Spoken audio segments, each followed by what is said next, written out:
Welcome back to another episode of the Advisory AI Solutions podcast, where we highlight the innovators shaping the future of sustainable buildings, smart operations, and high performance spaces.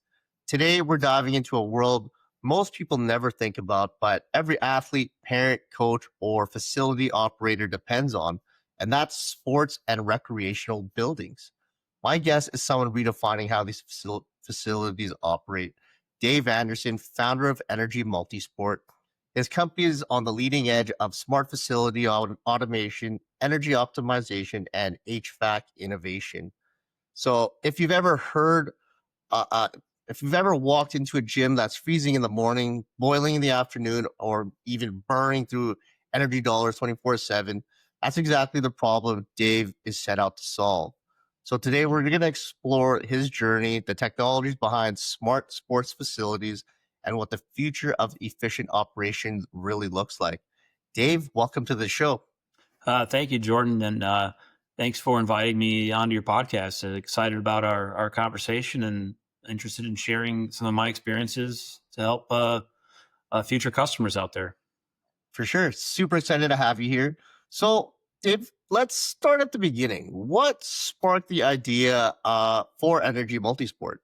Yeah, I've been in the building automation HVAC space for over 25 years. I've worked for probably every major manufacturer, most that is in the building automation space. I've held a number of different roles over that time frame and worked in different parts of the country, and pretty much most every kind of vertical market type of commercial customer that you could think of. In about 2022, I started, kind of an LLC just for consulting purposes, as I had another, position that I was holding at the time, and that was energy consulting and controls. So really kind of defined or trying to do consulting, and then would do controls, building automation projects. About in 2024, I decided to go full time into the business, and that's mostly focused in the Chicago Midwest area on building automation projects with the platforms that I represent. And I also do, based on my experience, I have a lot of experience with multi-site retail across the country and implementing projects in different cities, and do support a few different national account customers right now. I grew up playing tennis, part of the time in the spring. So I always was racket sports was something I was interested in, and took a long break. But as I've gotten a little older, I decided I would try this sport called pickleball. And obviously most people I think have at least heard of it now, but yeah, I didn't really play it too much. So I was going to I think it was a Lifetime at the time, and I was just playing there, and I don't know where it came. I was just thinking about it, and I was thinking about how those facilities are really kind of structured, mostly largely open facilities. There's usually not walls outside of the office areas. And then probably in about 2019, I was exposed to a platform in the industry. It's been out for over 10 years called Incycle. And, I've been using that on and off with some of the light commercial customers I work with, try to, give them a low cost avenue for savings and remote control. And I just it just came to me. I think that this is an opportunity to help these types of facilities get better control of their environment for their customers, but also save energy. And that's where I started researching. I think it was LinkedIn. I think I started, reached out to, at the time, it was the International Association of Pickleball Facilities.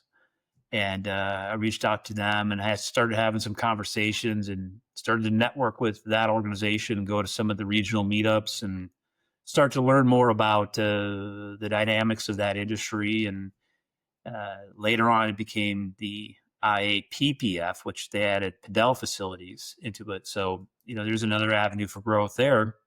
And as I went to talk to facility owners and talk to clubs that were in development, I continue to see that that my thought that there was an opportunity to help the customers, because as I tell everyone that I talk to, probably about 95% of these facilities have just local programmable thermostats.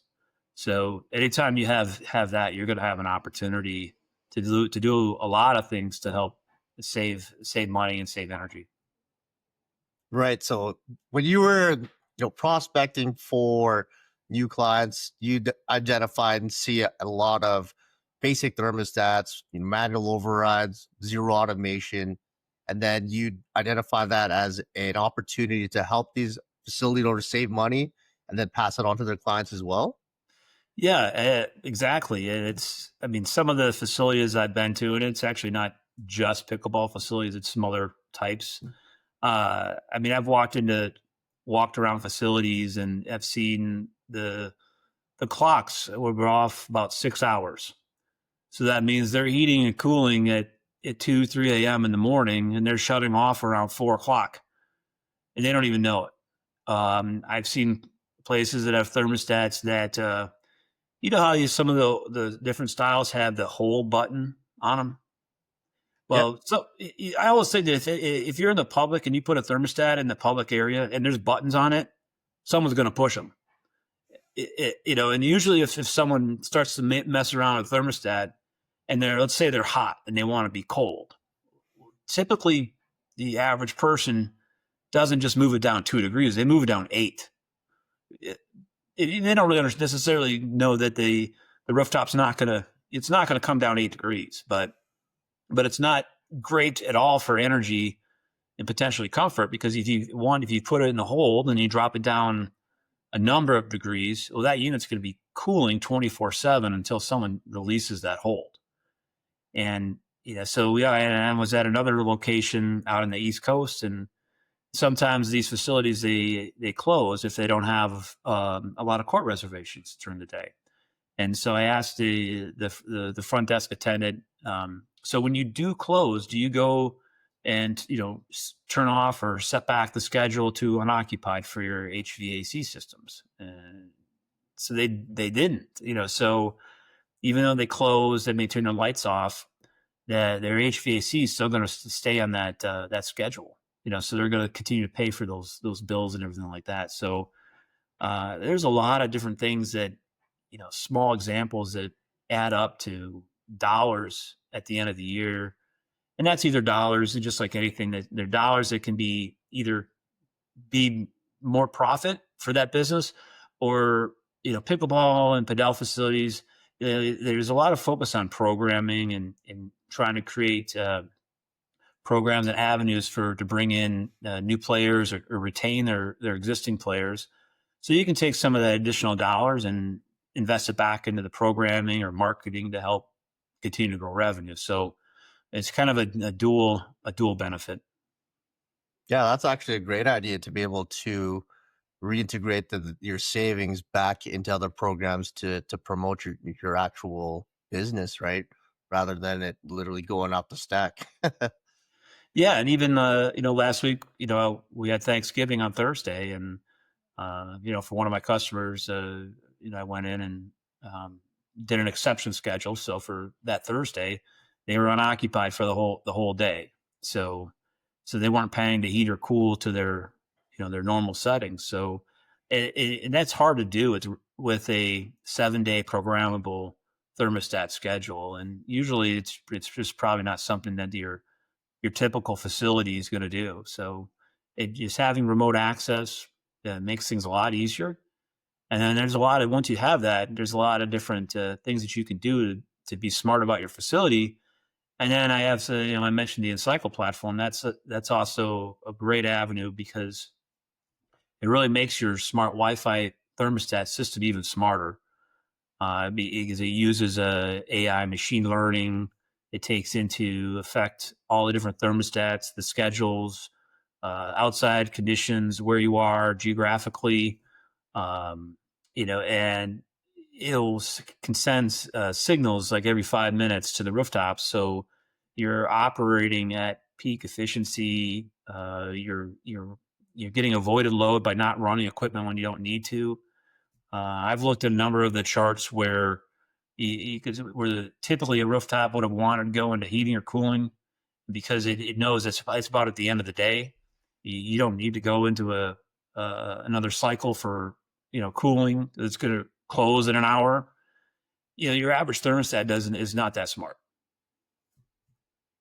So, what kind of logic does it take to be able to program a system like that? Is there AI involved, or is it something that you have to do manually? Yeah, it's kind of a for the platform and the solution that I like to bring forward. It's kind of a two-step process.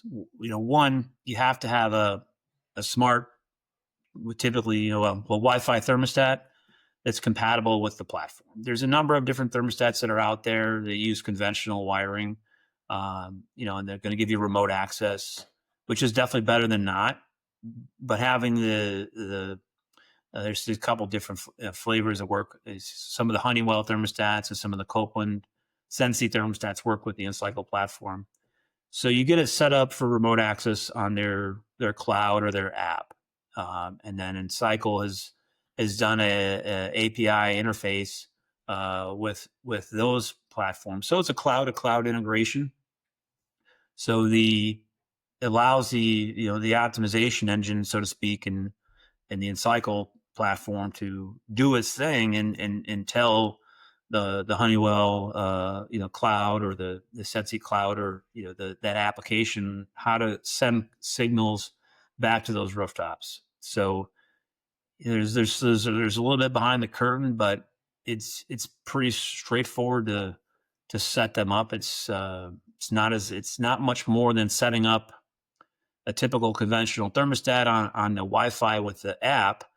I mean, there are some steps to get it to communicate and set up, and getting to know the information of what type of HVAC systems you have, tonnage, manufacturer. But that's something that I'll take care of behind the scenes. So yeah, it's usually something can get it set up pretty quick within a few hours. Right. Okay. So, Dave, let's assume that you meet a facility or you get one of your systems installed into their facility, and then they see the data for the first time. What do you think that their surprise is typically? Sorry, yeah, is it a surprise or the disbelief of the results?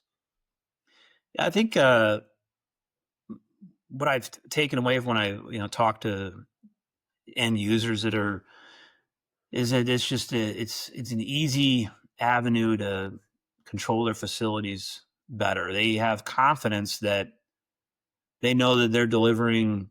They can choose the set point that they want to have, whether it's heating or cooling. For the type of customer that they have and do they want a cooler or warmer? But they can have confidence that they know that they're delivering the environment. I mean, a lot of the players in the facilities look at lighting and they look at comfort. I mean, you're playing a sport, so you're gonna get warm, but you can be too warm or you can be some people could be too cold. But it's a kind of a happy medium. You just like anything else, you're gonna make most everyone satisfied. Some people are going to be warm and cool. But I think then you look at some of the information that's available within the platform. It gives you ideas when, for example, so one of the customers that I'm working with, Dink Social Club here in Highland Park, Illinois, we were tracking one of the spaces, one of their units that served a cafe, locker rooms, and some of their golf simulators. I started to notice that it's running almost 24/7. So we kind of went to look to see, well, why would that be the case? And ended up, we solved the problem that we discovered because the sensor thermostat or the remote sensor for the previous installation was behind the reach-in cooler. So it was arbitrarily getting heat that then needed to cool. So your locker rooms were cool, and the back room golf simulator tended to be cooler. So we took advantage of upgrading a thermostat that uses now wireless a wireless sensor. We put in 3 sensors that average in different parts. So now that unit runs kind of like on a normal schedule that you'd expect to see occupied times, cycles periodically. So, certainly that's going to have a very nice payback, at least that, that minor change. And then we even had an issue with the same facility we solved was they had a nice private room for events, and then it was served that unit served another court. So you had a courts if there wasn't an event in the private room, that's where the sensor was. That the court could get warmer, but then if there was an event, that then the courts could be cooler because there was more people in the private room. So we put in again the same sensor, but then it was averaging, and then we added there was another actual nice technology piece as a motion sensor. So we put that in the middle of the court and in the private room.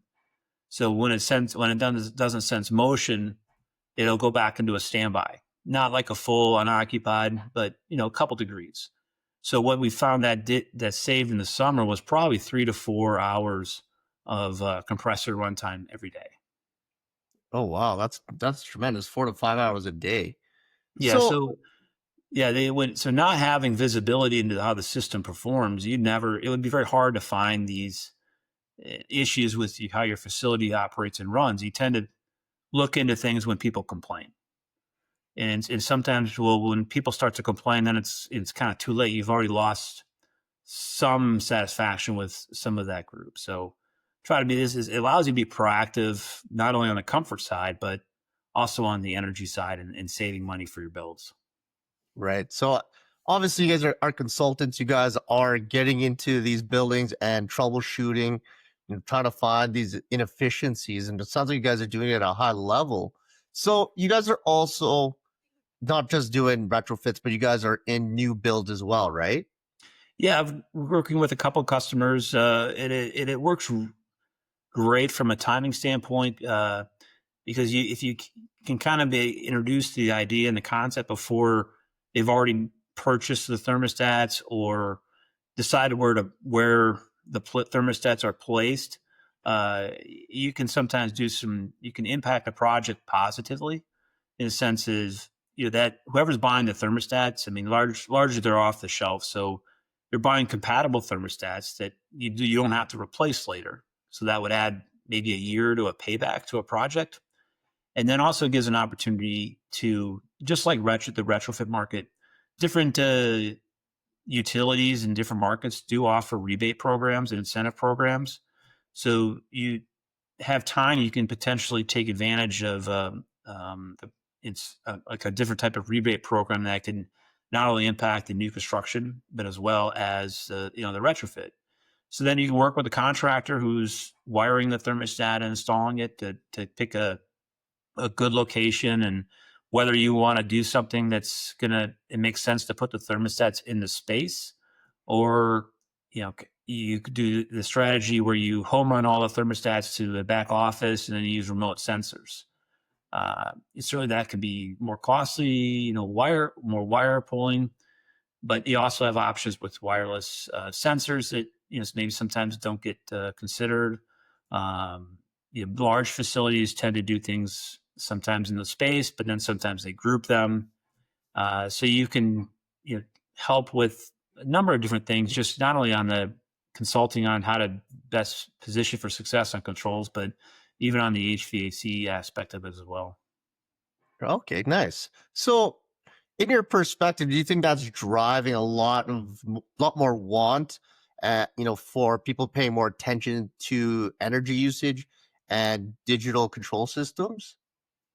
I think there's two drivers. Obviously, it's having control of your facility, and then also the bills. I think initially it's the interest is more in the control, having better control of their facility, and also being more on the edge of having a nice technology that's going to work well for the end users.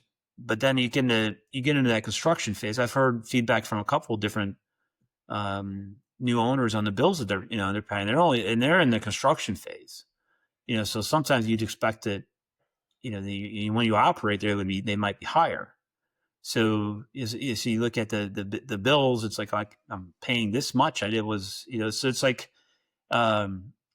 sometimes it's hard to budget what these facilities are going to cost from an energy standpoint. I mean, give or take, they're 150 to 200,000 kilowatt hours a year on the electric.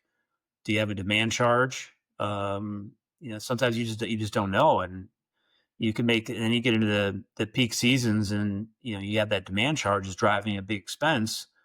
Well, you can use this technology to help limit your demand charge a little bit by taking advantage of the technology. So it's kind of like that dual benefit. You get the comfort and control. You have a feeling that you're optimizing what you're actually paying, and you can, through the platform, you can visually see what is the platform saving you, because it'll tell you what's the avoided load. We know what the cost of energy is, and we can calculate out, hey, you've been saving this much. And typically it's going to run about 10 to 15% annually on energy usage for a building. And then sometimes you see, well, I'm a new building, how do I compare my prior year costs? And well, unfortunately you can't. And there's some buildings out there that have been in business for over a year in this space, and so they have the benefit of comparing what it was the prior bills, and then weather normalizing it, and you can kind of have a nice case study. Fortunately for me, I've done some almost a year long analysis with a quick serve restaurant over a pilot, and every month I was looking at the bills and weather normalizing in comparison. It did save on average 10%. So at least I have confidence in the fact that it does work, and some of the customers that are up and running, they're performing right around that 10% savings on the demand side as well. So, and then another thing that I've brought forward to bringing forward to other customers is help on the supply side. So if you're in a deregulated market for energy, whether it's gas or electric, we can look and see if there's better rates on the supply side to save facilities operating dollars, and what they pay. And these are all quick savings. These are immediate savings. You don't have to wait for months to see that. You should start seeing on your next bill once the new contract is in place.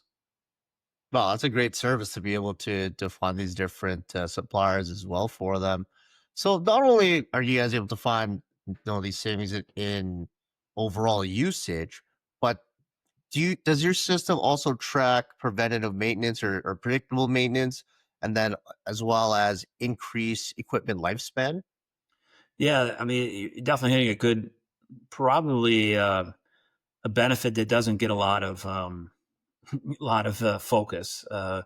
These types of facilities are usually not getting new rooftops. I mean, some do, but most are inheriting the rooftops that are there. So, I mean, they could be 10 to 15 years old already. I've even, sometimes they could be older than 15 years. So you typically say your useful life is around 15 years on a rooftop. And, so there's avenues where you can see in the platform, you can see where the average delta per day to the set point. So you inherently know that if a unit in your zone is constantly missing and not meeting the set point, as long as it's a reasonable set point, you can infer that you could have a cooling issue or a heating issue that you might have to investigate. And with visibility and information, you can see upfront and be proactive about it. I have not heard of this issue happening yet, but I'm sure it does happen. If you think about someone who's having a big tournament on a Sunday, right? And you're in the peak summer in July, and there's one or two units of your air conditioning goes out. Now it's 85 degrees indoor, and you call a contractor on a emergency double time to fix it. So you're already you're going to pay thousands of dollars for that service call because they have minimums and double time.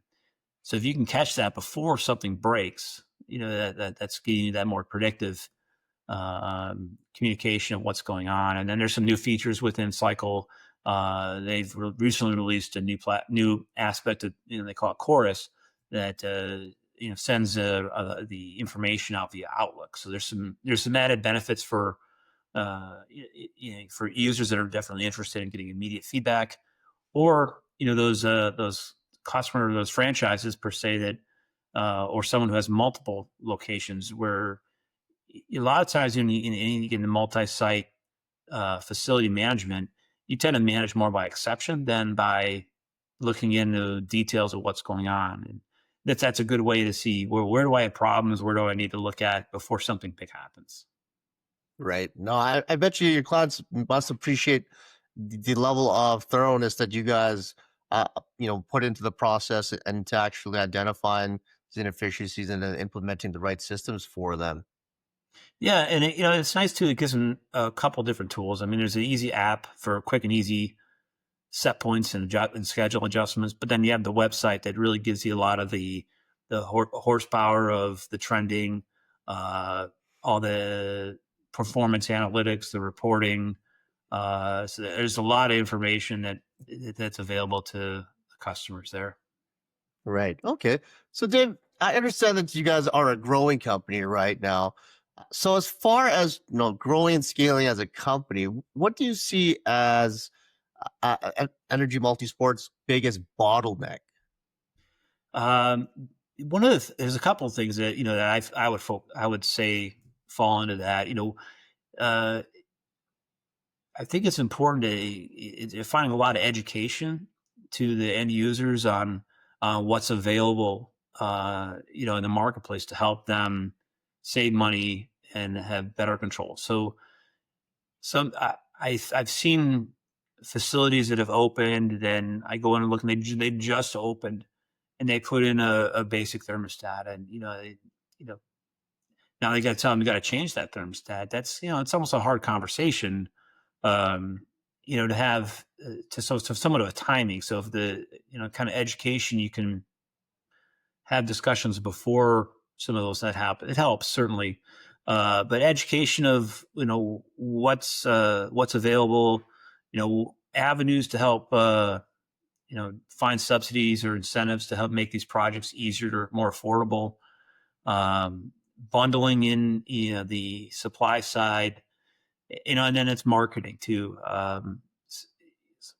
All of that comes into the fact of I need to market the company and the value proposition and how we can benefit.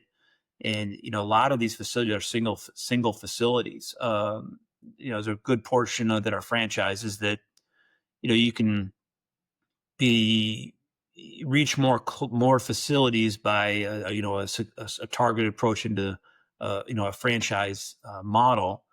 But it's just there's a lot of facilities, and you can't cover everybody with the resources I have. So I was trying to maximize that for where it makes sense, and the counting on the fact that the continued focus and the numbers and the volume, hopefully it'll be almost like a snowball effect where you just get more of a mass of, you're seeing these results, and they tend to speak for themselves. And, it's like a layup in, basketball. It's just, it's an easy avenue to be more profitable and be more successful with the business.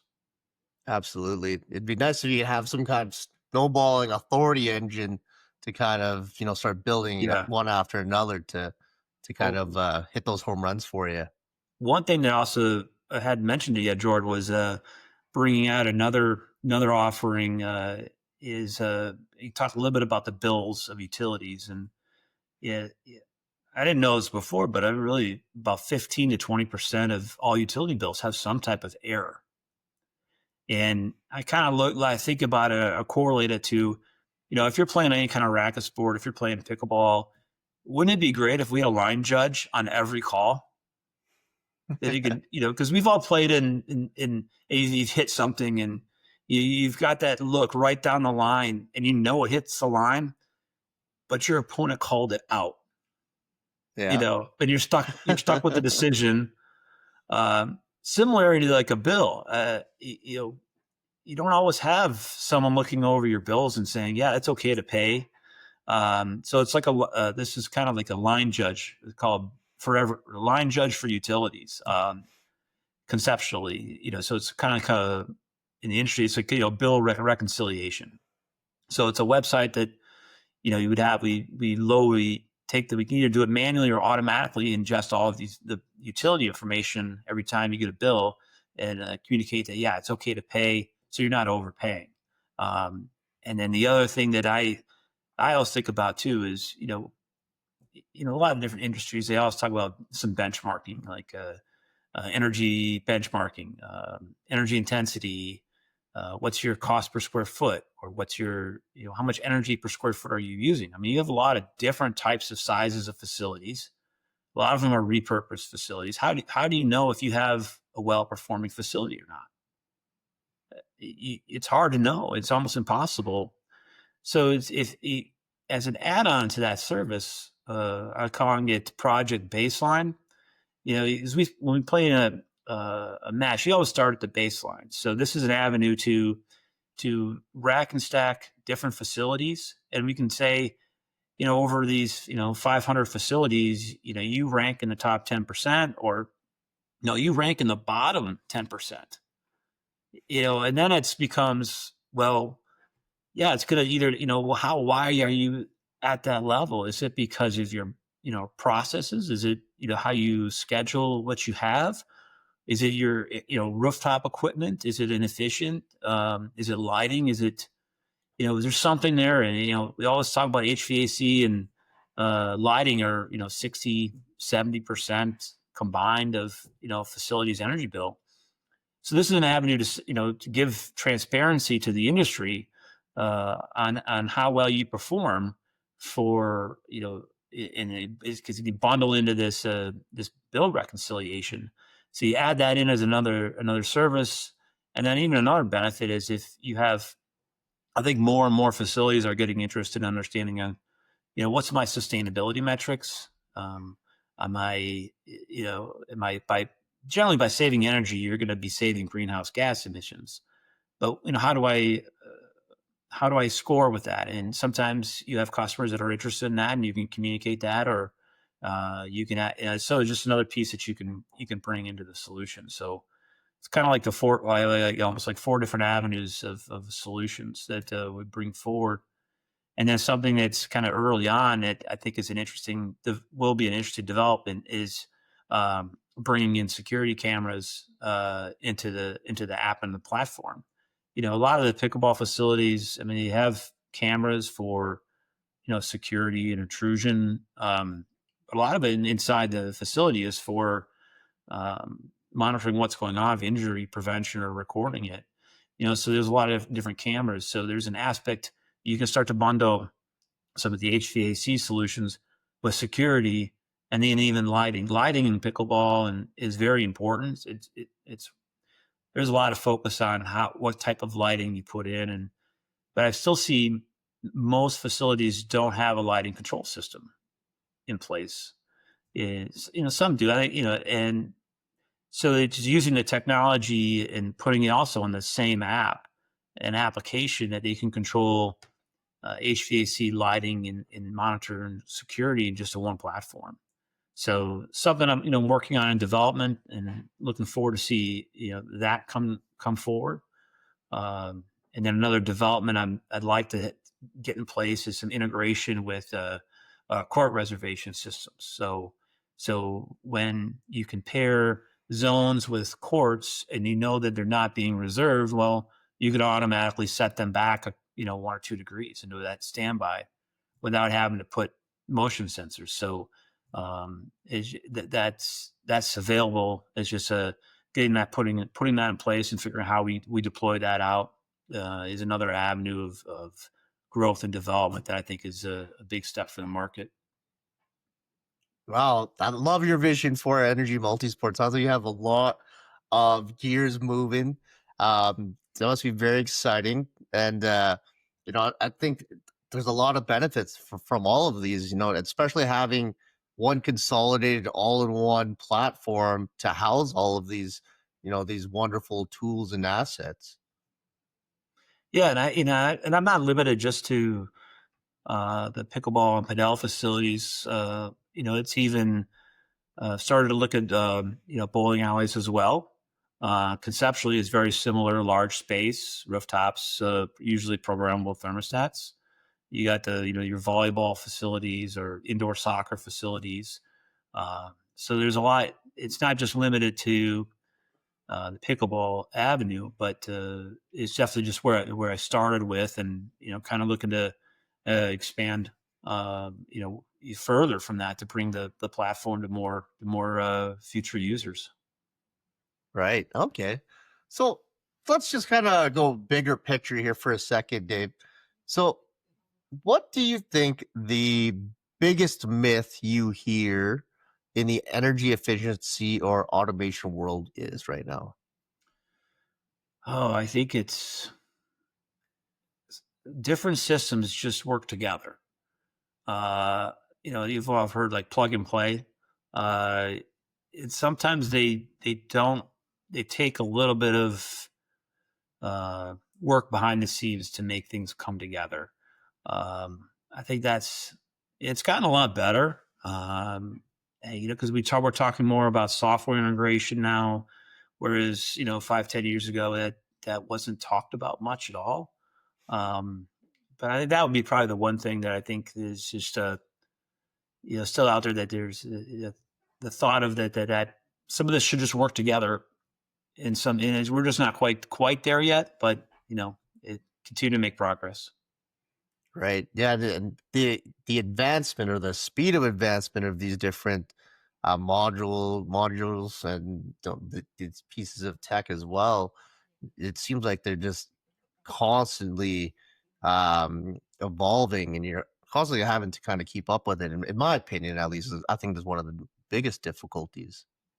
Yeah, at least it's sometimes in pickleball you hear sometimes you get multiple releases of new rackets in a year. So at least where it's not at that pace for thermostats.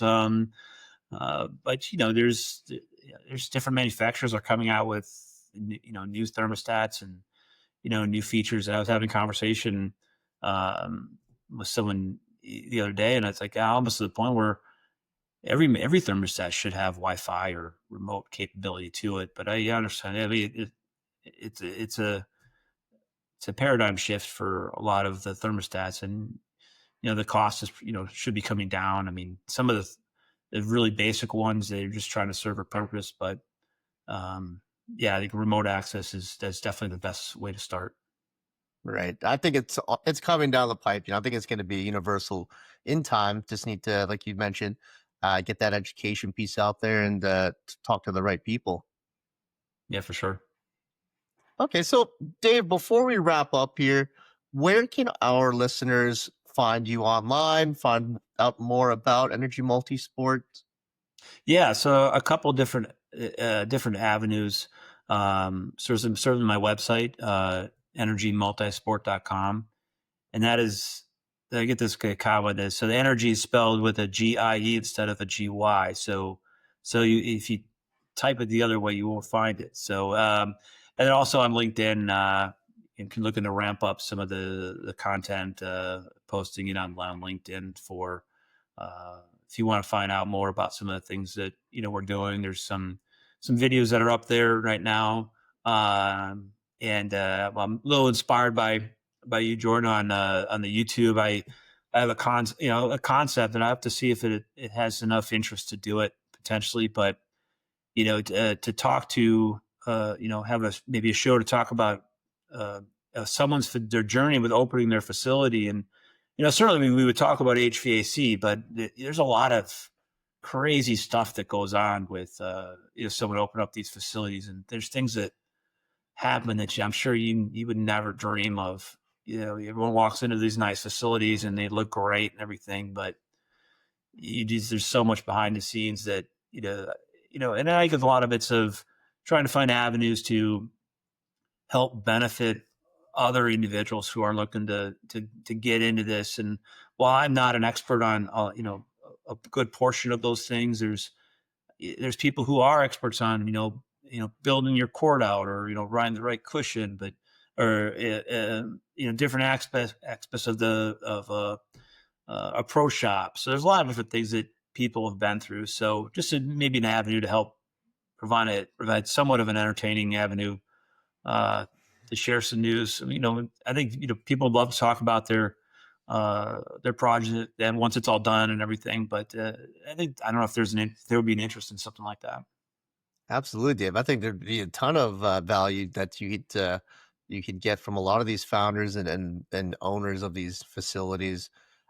Trials and tribulations of uh, of running a facility, or these swimming pools and things like that. I'm sure there'd be some good stories. Yeah, Um, there's but well, there's someone I track on LinkedIn that posts some videos periodically, and uh, there's definitely some stories that you would not expect. I think. Certainly. Okay, Dave, one last thing. We always give our guests a moment to speak directly to our listeners, facility owners, operators, engineers, architects. If you could leave them with one message, a challenge, or perhaps a call to action to live a more energy efficient, more sustainable life, what would that be? I think it's taking an inventory of, as a facility owner, of what you have, and there's going to be a lot of avenues to reach out to technology experts that'll help guide you on a path. Just like anything, taking that first step into reaching out to somebody to try to improve your system. And obviously there's a cost to everything in every types of systems, but it's great when you have some avenues to help make them easier, and they can drive a lot of benefits. So I think the biggest thing I would say is take that first step to reach out and say, um, here's my facility, take a look, tell me what you think. Can you help me, or am I doing great? I mean, I talked to, I think I can think of one club I visited, and probably seemed to be one of the more proactive owners that I had heard, and they were doing a lot of great things. So, but just like anything, we're all competitive.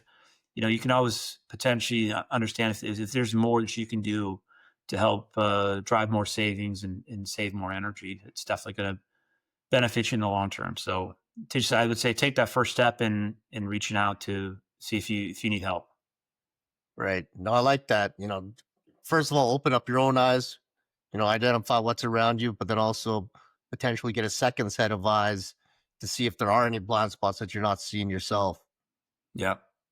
And I think, a lot of these, the owners they're busy running the business. So, to, rely on the experts and, have, give you, I mean, for me, I'll tell you if what I think I can help you with and what I can't, or you're already doing great, or, hey, this is something I see. Maybe you go talk to someone else because it's something else I've seen, or, most of the colleagues that I work with are, have similar, avenues of how they'll work. So, generally, everyone in the industry is really trying to help lift everybody up and help all these clubs be more successful and keep growing the sport. And if I play a small role in that behind the scenes, that's fine too. That's terrific. Dave, this has been a wonderful conversation. You've shown us just how much room there is for innovation inside the buildings we all use, but rarely even think about. And for everyone else listening, if you want to learn more about Energy Multisport or explore what smart facility automation could look like for your operation, all links will be in the show notes below. And Dave, thank you again for your insights. It's been absolutely awesome. And I love what you're doing to push this industry forward. Yeah, Jordan, thanks for having me on the show, and really enjoyed sharing some of the history and focus and insights, and great conversation. Thank you. Terrific. And to our audience, if you have enjoyed this episode, please like, share, and subscribe. It helps us spotlight innovators like Dave and expand the conversation around sustainable building. And until next time, automate the ordinary and scale the extraordinary. Peace.